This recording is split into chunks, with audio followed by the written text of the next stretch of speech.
Badde bawangalira mu ggwanga lya South Africa bakommezeddwawo kuno gavumenti oluvannyuma lw'abannansi mu South Africa okutabukira abagwiira ne baddira okubagobaganya nga babalanga nti okubamalirawo emirimu egyalikoleddwa bo nga bannansi.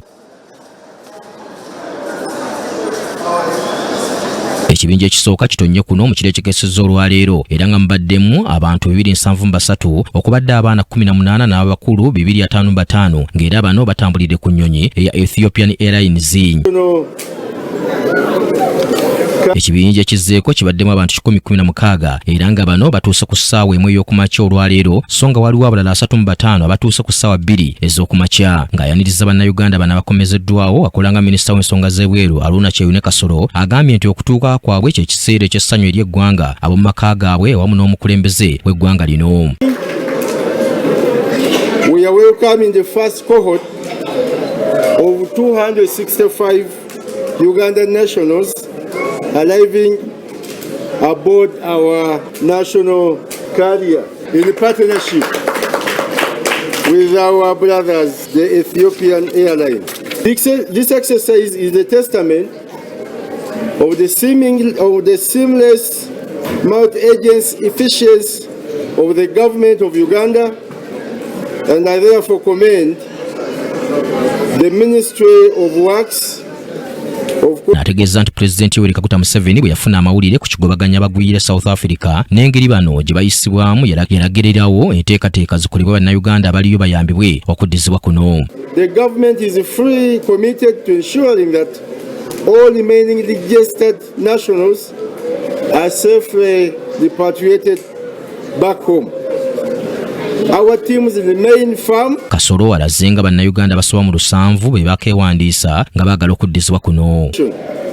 A total of around 700 Ugandans have already registered voluntarily.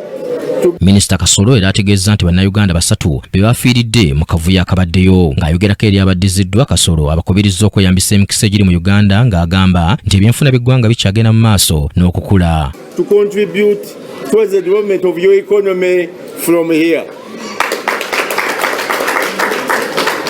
Therefore, please, I allay your fears. Feel at home. Feel at home. There is no case, there is no what. Agambye nti wadde tebaakola musango kugenda kunoonya bulamu mu South Africa kakana emikisa gyennyini giri mu Uganda era n'abasaba okwegatta ku nteekateeka za gavumenti ez'okutumbula abantu mu byenfuna. And really, you are part of us. You committed no offense going to South Africa to look for greener pasture. And equally so, you have committed no offense coming back home. Omubaka wa Uganda mu South Africa Paulo Omolu Omiyati yeebazizza Pulezidenti Museveni olw'okwanguyiriza enteekateeka y'okukomyawo bannayuganda ng'agambye nti kyakolebwa mu budde obutuufu era nga kyalaga okufaayo kwa gavumenti eri abantu baayo. We want to thank His Excellency President Yoweri Kaguta Museveni. We thank him for his fatherly, timely and decisive decision to evacuate our nationals that had been living within the territory of the Republic of South Africa. Agambye nti bannayuganda bangi bazze nga tebalina kintu kyonna awamu nga tebazze na nsawo zaabwe olw'embeera embi gye babaddemu ng'era asabye gavumenti okubayamba okuddamu okwezimba mu Uganda. Ku lwa bannayuganda abazziddwa Pulezidenti w'ekibiina ki United Returnees Organization Lydia Mwesigwa yeebazizza gavumenti olw'okukakasa nti badda mu Uganda nga balamu. We have kids that are so vulnerable on this issue.